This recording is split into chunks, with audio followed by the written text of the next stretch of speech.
What's up, my brothers? We got a requested video today from a gentleman who caught the feels real strong in his late 20s and had one-itis and is looking for a little bit of feedback and I suppose somewhat of a warning to other guys as well. So let's hop right into this and see what lessons we can pull out of it. This is a story. So he says, I'm going to share about his most recent relationship. It still stings when I think about it. He's a 28-year-old successful trainer in the fitness industry. He was doing really well at 27, making over $140,000 a year as a trainer, but most of my troubles started after the pandemic hit and he lost his job. He says, my ex lost interest in me and left me, and I had to solely rely on my entrepreneurship skills and entering a new market for myself as a trainer in the virtual space, and only recently had started to make really noticeable progress financially after cutting ties with the ex. So right here, we're talking hypergamy 101. This is par for the course, guys. You have to understand female nature, not get mad at it. Women are hypergamous. They're always going to ask themselves on a daily basis, if you want to distill it down to that, is this guy the best that I can do? You need to be the best option in her eyes. The moment that you no longer appear to be the best option and she has better options available to her, meaning she's attractive enough to move on, that's when she'll bounce on you, which is what happened to this gentleman here. And by the way, he's linked his social. He doesn't want me to disclose any of the information or his location, but he is an authentic Chad. So he is a high value looking guy. Of course, when he lost the financial resources and the access to that, well, so did his woman. She disappeared as well. But let's keep going. So he said, we started dating in a very messed up way, and just hearing you discuss the situation and break it down will hopefully help out the next guy, and I wish I could have heard your insights or seen your video prior to getting myself into this big mess. So listen up, guys. We're going to take you to school today. I moved to a new city. So this is what happened. Moved to a new city. It was for work as the company was expanding and was going to lead the expansion of a few new brick and mortar locations, hence the sudden decline in finances post-pandemic. And I had everything going for me, a high-rise apartment in a metropolitan city, amazing career, great physique. But the one thing I was missing was a more alpha mindset and to see huge mistakes I was about to make in the coming months. There was this girl who, even before I moved in there, had been in my DMs, okay? So I'm assuming this is on his Instagram. He's got what guys like Myron and John would call a high-value Instagram. He's got considerably more followers than I do, and looks like real good engagement here. If I just hover above, yep. So these are all what I would call authentic follows and views for the most part. But unfortunately, he's looking or drinking society's potion on the one. So this is what happens. He tries to convince himself that if given the opportunity, he wouldn't make a move on this girl. So this girl's in his DMs. She's got a boyfriend. For a number of reasons, knowing deep down in my beta male weakness, if given the opportunity, I would jump on it in a heartbeat, which sounds like he did. She was in a long-term relationship of 4 years and had been living with a guy for a while. Didn't take long for her to flirt her way into my life and end up cheating on him and to start something up. So let's go big screen here for a second, because like I said, school's in session, guys. If you're going to get involved with a chick who's with somebody else, you can't be expected to think of her for anything on a long-term basis. Setting aside the morality of, getting involved with somebody else's woman. But let's be honest, at the end of the day, guys, there really are no single women today. If they're at least a 6 or a 7, their phone is full of guys in their DMs, on their comments of their social media, giving them undivided attention and showering them with free validation. So whether she's dating a guy or guys, or an LTR with a guy, or even guys, believe it or not, I've heard stories about this too, or single and just talking to 4 guys on a FWB basis, there really are no single women. So don't beat yourself up too much about that part. She's got to take ownership for her own choices in her life. But at the same time, guys, this is what women do, right? They'll see somebody of higher value. She'll compare it to who she's with. And then she'll say, okay, I'm already living with this guy. It's not what I'm looking for. I want more. It seems to be offered over here. Monkey branch over. So when you get involved with a chick like that, you can't expect her to be loyal. She belongs to the streets, as they say. You can't expect much out of her. You certainly don't want to get into a long-term basis or even wife her up or knock her up or do anything dumb. So you have to use logical, rational reasoning, which unfortunately is completely absent with most guys, because as soon as they get involved with a hot chick, a total smoke show, all of that goes out the window. That brain that you had in your head that you used to make logical, rational decisions your entire life just shuts down. Johnson takes over, makes all the decisions, and you just start doing dumb stuff, and you go fall head over heels for somebody that is a really bad choice for you. So here we go into the rest of the story. So it didn't take her long to flirt her way into his life and ended up cheating on him and start something up with me. He hates himself for being that guy. And only 6 months later, she left him. So dude is only with this chick for 6 months before she bounces. He cried to get her back, thinking she was a one. She was 2 years elder. Bad sign. Okay. Gonna go big screen over here again, fellas. If you're gonna get involved with women on a long-term basis, if you're looking for an LTR, which is what this sounds like, you don't do it with older women. Stop it. Stop doing it with older women, guys.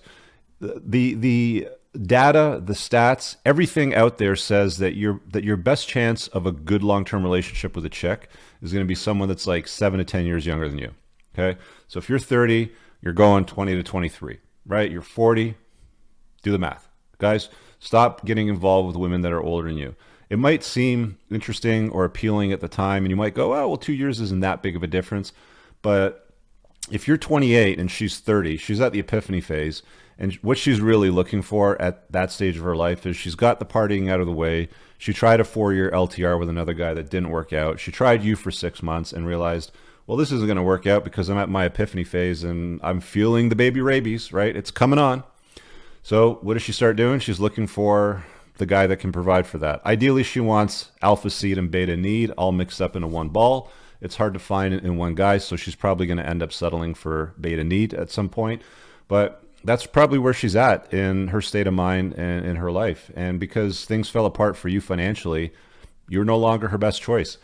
That's just the reality of life, guys. You know, you have to accept the utter, like the cold, hard truth about the reality between men and women and what drives attraction. And that's just the reality of it.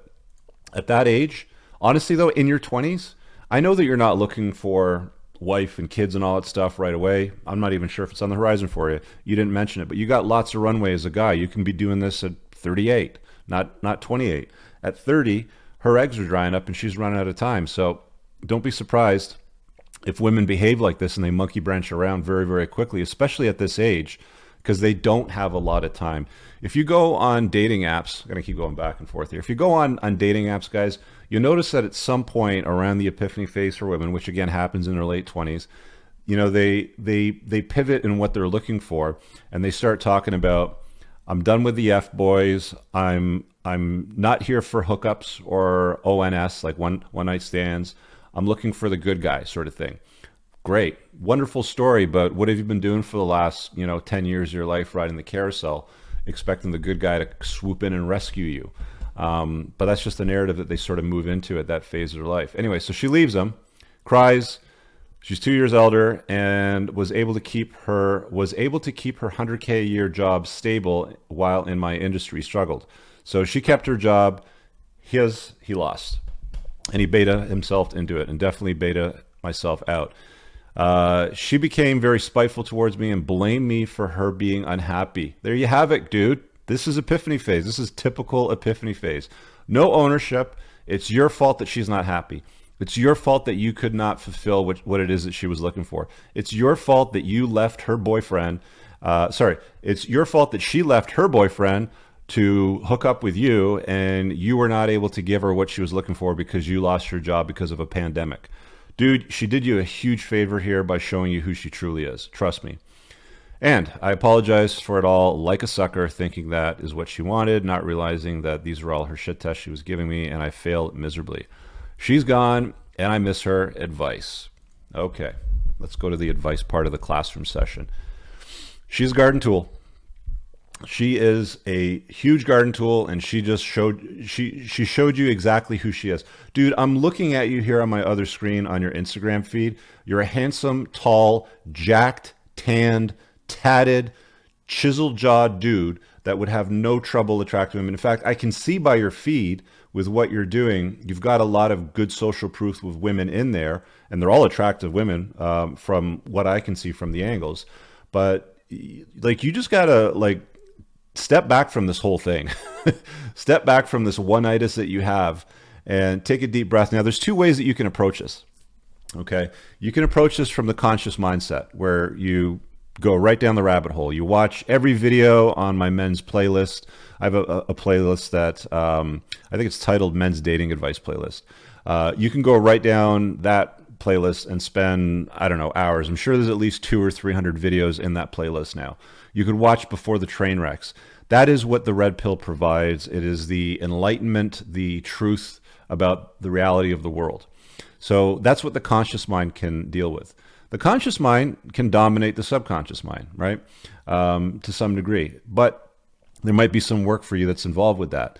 A lot of guys can go and take the red pill and they can get the clarity and they're like, I see how it works now. That was me, okay? Like it wasn't long ago that I was like you, and I'm a lot older than you. So this was, I don't know, 4 years ago maybe or so. 4 or 5 years ago, where I had the one-itis, stupidly for a single mommy. But I digress. I have opened my eyes since. I've gone down the rabbit hole and I understand all of these things. So I have this magical power which I now dispense upon you. All the books I've recommended, all the books on my shelf, all the interviews that I've done a lot of work on my conscious mind, on myself, understanding the dynamics of the sexual marketplace. That being said, if your subconscious part of your mind still believes in the one or a unicorn being out there or the soulmate myth, we have all kinds of different names for it. But if you subconsciously believe all that stuff, it's going to trump your results. I always tell you guys that results come from choices and your choices come from your belief system. So when you take the red pill, you can go and consume all the information and see things for what they are and believe new things.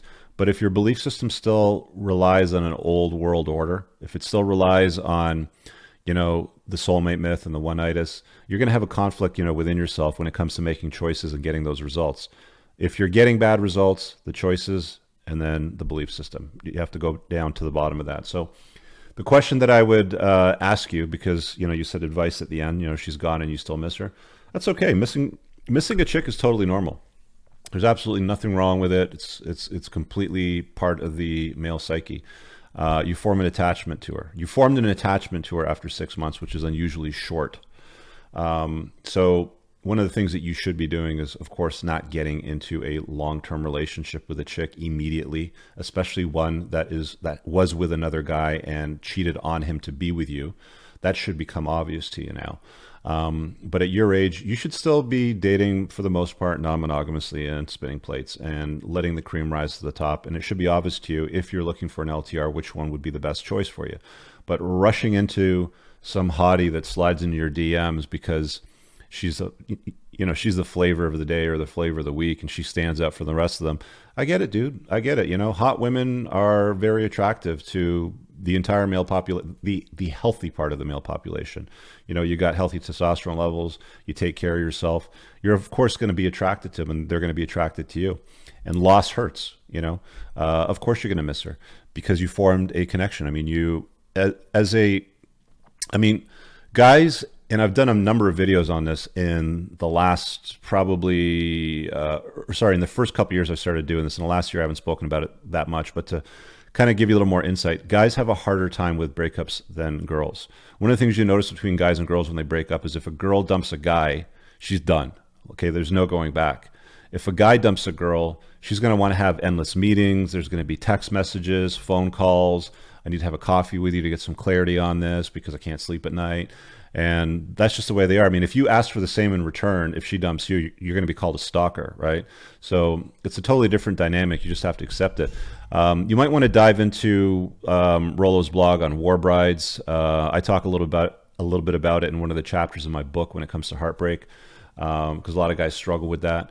But to boil it down, women have, from an evolutionary perspective, had to be very, very good at monkey branching from one dude to another. The only difference is today they have access to resources. They have access to making their own money. Women don't need no man today, sort of thing. So it's very, very easy for them to move around very, very quickly from guy to guy without a lot of remorse, regret, or pain or anything like that. Because the whole notion of war brides was Warring tribe conquers, losing tribe. Warring tribe kills off all the men and boys of fighting age, or they would go into slavery. Either way, they would disappear, and the women were left as spoils of war, and they were used for child rearing, for reproduction.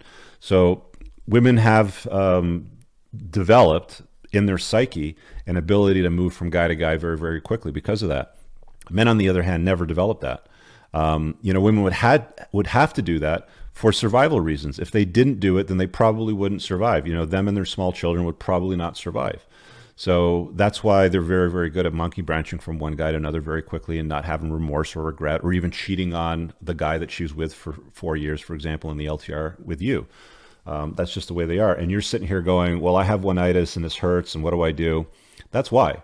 So when you look at it from the evolutionary perspective, when you look at it from the red pill perspective, that's the clarity that I can give you.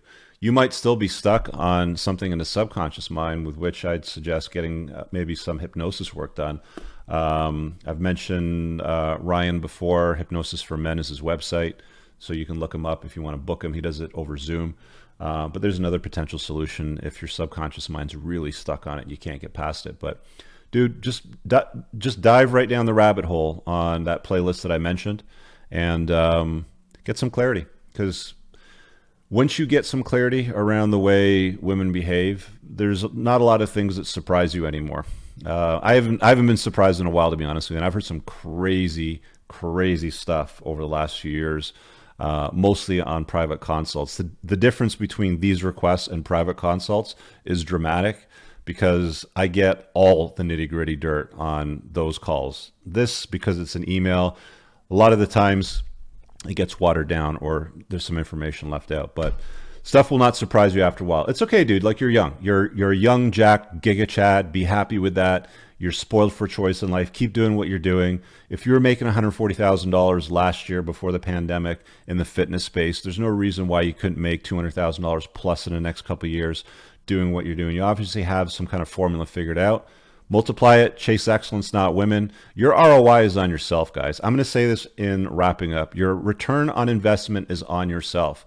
I did a little bit of a collab in the Rule Zero Live, and Aaron Cleary and I talked back and forth a little bit about this afterwards, but there's been a lot of research done on this, and your chances of long-term happiness and a long-term relationship in an LTR after 8 years, according to these studies, is really low. It's like 13% to be in love, and it's something like 3% to be like obsessed / bliss.